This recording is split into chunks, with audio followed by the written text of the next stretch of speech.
Olá, investidor! O meu nome é Wagner Caetano. Iniciamos agora o programa Na Mira do Trader, quarta-feira, véspera de feriado, 10 horas e 43, 6 de 9 de 2023.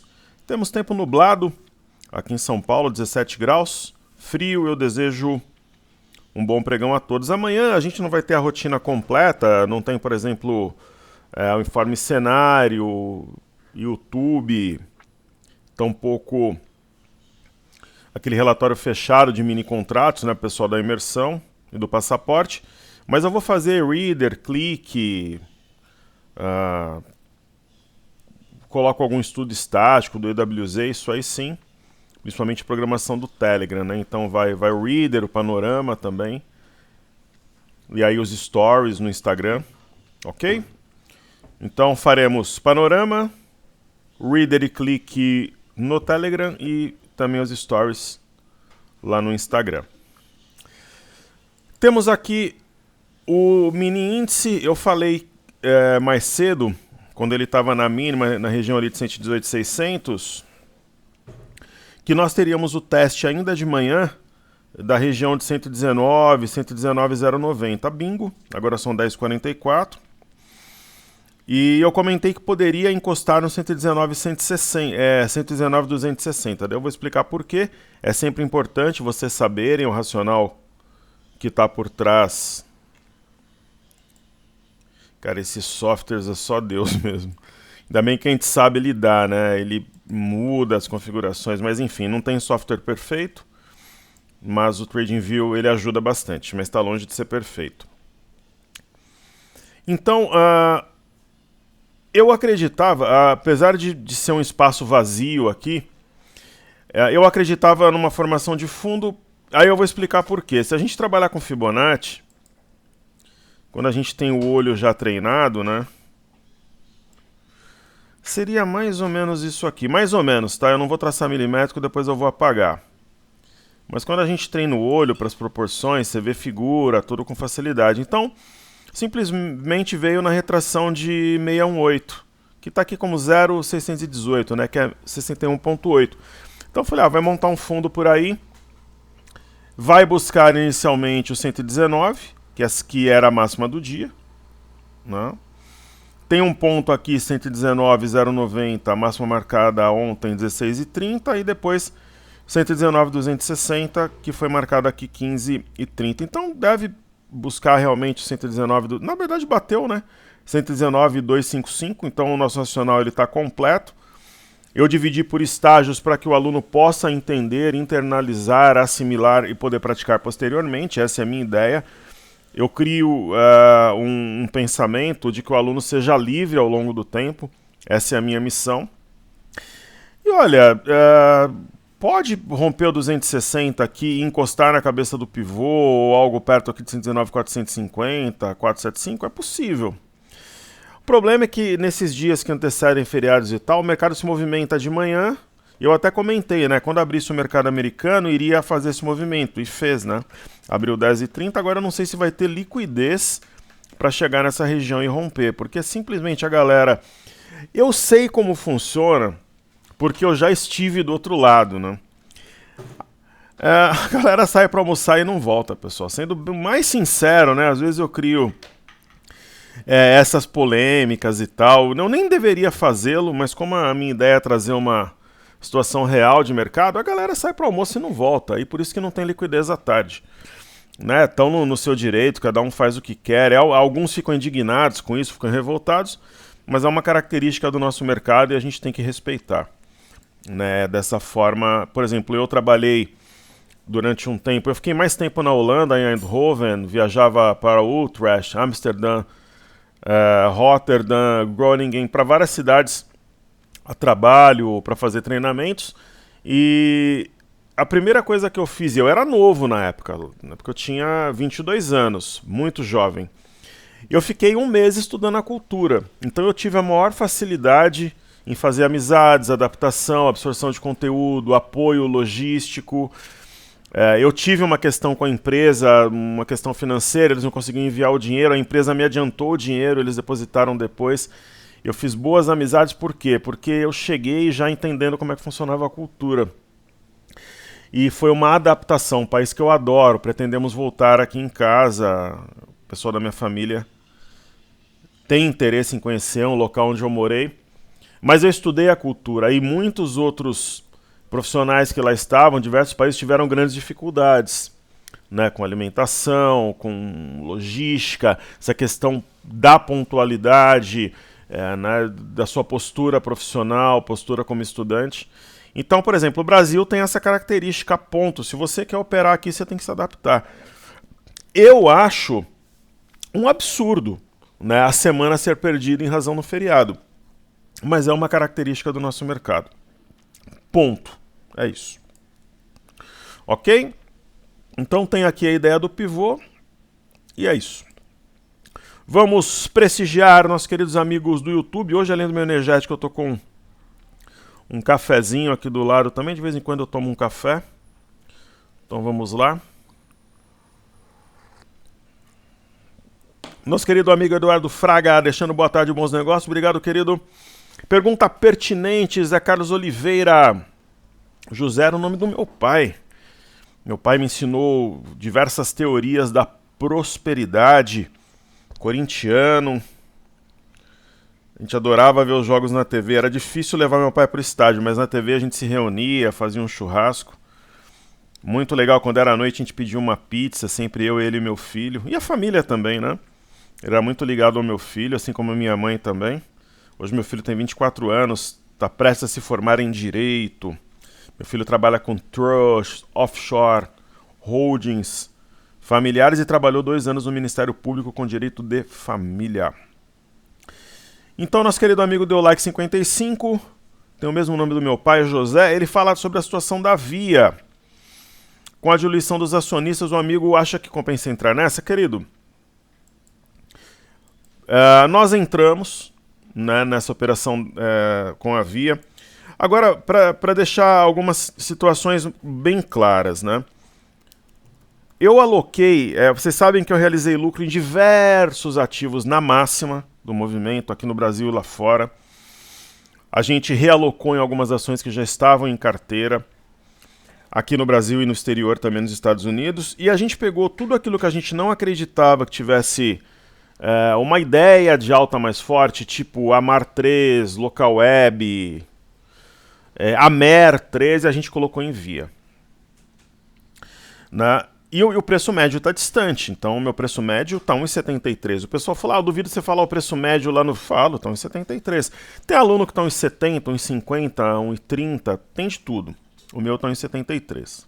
Eu acho que vai ter um short squeeze. E a oferta, o preço vai ser definido dia 13. Então o mercado vai esperar a oferta, por quê? Muita gente vai entrar, mas de repente o camarada falar, eu não sei se a oferta vai ser 1,30, 1,10, por que eu vou comprar 1,20 se de repente a oferta vai ser 1,8, 1,15? E a família Klein deve entrar com quase 1/3 do valor, mais de 300 milhões. Então eu acredito que é uma boa. Professor, será que vai lá para os R$5 no final do ano que você comentou? Pode ser, pessoal, mas se for a 2, todo mundo ganha. Se for a 2,50, putz, a gente sai dando pulo. Então eu acho que sim, eu acho que é uma boa. Vai dar liquidez, sobrevida, existe um plano de recuperação, são bons profissionais que lá estão. E a gente acredita que possa trazer aí uma valorização importante, ok? Eu gostaria de falar também sobre o fluxo estrangeiro. Terminou o mês de agosto com saldo de 13.205.323. Eu não me lembro nos últimos tempos de ter visto um saldo negativo tão absurdo por parte dos estrangeiros. E aí a bolsa caiu 5%. E no dia 1º eles compraram um BI 125.567. Só que ontem não, né? Segunda-feira, eles venderam. Mas ainda estão com saldo largamente positivo. Eles venderam 512.979, 612.588 é o saldo que eles estão agora no mês. Lembra que eu falei para vocês, né, que a gente teria um ou outro balanço perdido, a temporada de balanço tinha acabado, tal, mas nós teríamos um ou outro balanço perdido. Hoje saiu de Brasilagro. Então olha que interessante, né? Muitas vezes, então investidores estrangeiros é isso. Deixa eu ver aqui a Brasilagro. Ó, saiu o PMI americano agora. O de serviços recua 50,5 em agosto. Mas acima de 50 é expansão. E o composto 50,2, um valor equilibrado. Ó, JP Morgan eleva movida de overweight para overweight e rebaixa Vamo para neutro. Vamos dar uma olhada nas duas. Então, movida e Vamo. Então, vamos ver o efeito do JP Morgan. É efeito positivo em movida. Ó, testou o topo anterior, uma região de compra mesmo. E eu até comentei sobre a Vamo ontem, ela faz parte agora da carteira teórica da B3. É uma queda que, na minha visão, abre oportunidade. O ativo simplesmente está testando uma linha de tendência de alta. Então essa é a minha ideia. Olha que interessante, o Banco BV eleva a projeção do PIB em 2023 de 1,8 para 2,8.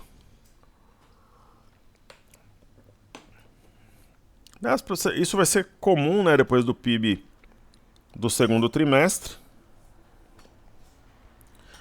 Então, uma boa elevação. Então, falei sobre os dois destaques. Goldman Sachs eleva a recomendação de Hapvida de neutro para a compra. Vamos ver se teve algum efeito. Provavelmente sim.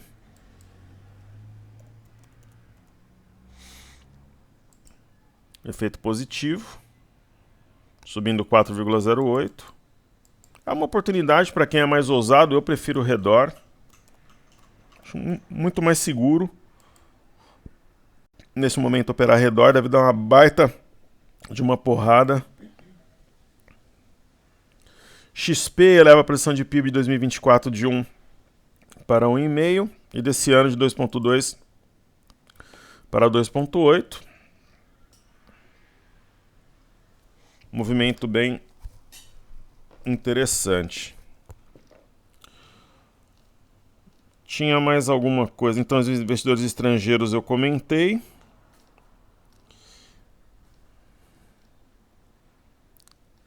Então, sobre o balanço da Brasilagro, então veja, caiu 48% no ano agrícola 2023 para 268,536. Se você observar essa matéria, você fala, pô, deve estar caindo um 10%, né? Aí você coloca aqui Agro 3.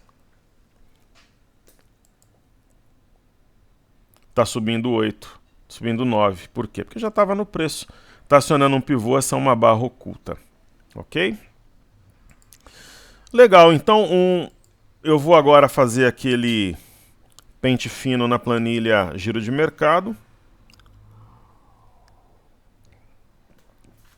Mas eu vou fazer hoje de baixo para cima. Então, Nikkei, bolsa japonesa. Deixa eu ver se eu anotei alguma coisa aqui para falar de forma coletiva. Acho que está tudo bem. Eu estou de olho no celular, pessoal, porque eu estou com várias obras em andamento e feriado.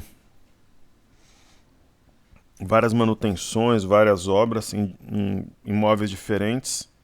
Sócio viajando e o prestador não pode sábado, e a gente vai resolvendo aqui da melhor forma. Ok?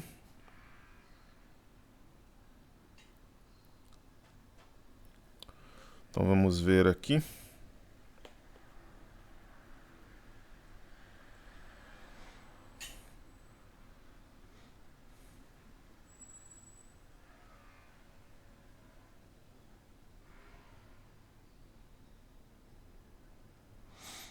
Legal. Tudo sob controle. Então vamos lá. A bolsa japonesa, ela fez um movimento clássico, que é quando ela testa a base de um canal. Aqui houve um fora da banda dentro da banda. Nós estimamos que essa linha fosse alcançada. Provavelmente já preencheu, né, aqui o gap. Quando você fica em dúvida, a gente olha a mínima desse candle, 33.203, e aqui 33.088. Então 33.282, na verdade, que é a máxima, e a mínima desse candle, 33.203. Quer dizer, o gap ele foi plenamente preenchido, e é provável que essa máxima 33.488 seja testada. Então a bolsa japonesa está bem pertinho aqui das mínimas em cerca de 30 anos. A bolsa de Xangai, minha ideia é que houve aqui uma marcação e que vai preencher esse candle, então tem mais espaço para subir. O minério de ferro, nós acertamos o movimento. Foi o teste de uma linha de retorno fora da banda, dentro da banda, uma acumulação. Nós projetamos um teste de 100 a 117, 116 dólares. Parece que vai esticar, tocando essa linha de retorno capaz de conectar os topos. E o petróleo ele segue uma trajetória ascendente. A gente viu ontem a questão envolvendo a Arábia Saudita e Rússia, que eu detalhei no Instagram e no Telegram. Corte voluntário. Então não tem um sinal de topo significativo, nem em Londres, tampouco em Nova York. E os títulos americanos de 10 anos, eles seguem a trajetória ascendente. Se montarem um topo mais baixo que o anterior, voltam até a média aqui de 21. Por enquanto não tem nenhum sinal significativo de topo. Esse candle de hoje trabalha na parte alta do candle de ontem, então somente. As bolsas americanas, viés de alta, aqui tem um mastro bandeira no índice Nasdaq, S&P. Perde um pouco da característica do mastro bandeira, porque está abaixo da média de 5, mas é provavelmente um recuo para formar pivô. E o Dow Jones, provável que encontre suporte logo menos e volte o movimento ascendente, está numa região de topo anterior, que está na memória, levemente abaixo. E o VIX chama a atenção, o movimento do VIX, por exemplo, ontem subiu 7%, mas eu acho que é um repique. Penso eu que são vendidos, zerando, liquidando posição, uma vez que caiu praticamente em linha reta. EWZ, ETF brasileira negociado em Nova York, uma baita oportunidade de compra. No meu entendimento, haverá formação de um fundo mais alto que o anterior, com o rompimento de pivô na semana que vem a 32,22. Bolsas na Europa. Reino Unido também um recuo para formar pivô. Está na máxima da sessão. As médias estão flat, está pressionando as médias aí de baixo para cima, então está tudo certo. Não vejo nada de diferente do que a gente entendia. A ideia é que acione um pivô no rompimento de 7,5, 2,3 e 40. E a Bolsa de Paris novamente testa essa LTA. Eu comentei mais cedo no Reader, provavelmente seria uma violação falsa, fato. O índice DAX também tem uma... A gente pode até... Aí não teria muito sentido, mas enfim. Eu não vejo uma formação de topo, algo que preocupe na Bolsa de Frankfurt, sinceramente. MME, sombra inferior. Mantém a ideia de rompimento de pivô nos próximos dias. E o DXY é o dólar contra uma cesta de moedas, especialmente em euro, está em alta. Por isso que eu penso que não é interessante trabalhar na venda do dólar, por exemplo. Então, mantemos a neutralidade no dólar. Vale, desenvolvimento de fundo, o ponto-chave é 70,53. Se romper, projeto R$80. Sambi 11, eu tenho aquela minha restrição pela razão do STF e eu a mantenho, eu não trabalharia comprado no ativo. Petrobras, um dos grandes destaques de ontem na esteira do petróleo, então deve continuar subindo a ladeira, renovando máxima histórica. E YouTube eu entendo que é uma histórica oportunidade comprar esse ativo. Tem 3 toques aqui numa linha de retorno. da mesma forma que eu entendo que Bradesco, né, que nós temos em carteira, está mega descontada e que não justifica trabalhar nesses patamares. Temos Itaúsa. Compraria Itaúsa? Putz, eu não compraria. Seria uma das minhas últimas opções.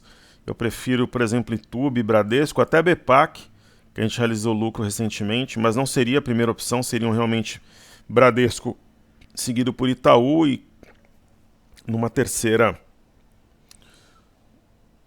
uma outra escolha, Banco do Brasil. Então, BPAC é um ativo clássico, fez aqui um padrão penetrante, o Piercing Line Pattern, e passou a subir, então tá tudo certo. Banco do Brasil, um processo de acumulação. Uma barra elefante mais forte de ignição em Banco do Brasil seria mais ou menos um sinal verde de que a nossa bolsa em si subiria fortemente, porque a gente sabe que ela é bastante atrelada ao governo e o Brasil está atrasado, porque a gente tem algumas questões internas. Agora, o Zé Guimarães, por exemplo, que é um dos maiores aloprados, né, do governo, ele fala que a reforma administrativa não é prioridade do governo, mas para a Câmara é. Quem manda no Brasil? Quem manda no Brasil é Arthur Lira. Correto? Então, a reforma administrativa está sendo ventilada para redução de gastos. Não adianta você aumentar a arrecadação, mas aumentar a despesa, sem inflar a máquina. Então nós temos um congresso de centro de direita e de centro-direita. E aqui B3, SA3, não é um dos meus ativos prediletos, vocês sabem, mas quando a situação ela é esdrúxula, exótica, eu penso que é interessante. Então nesse momento é uma oportunidade na ponta compradora, na minha visão.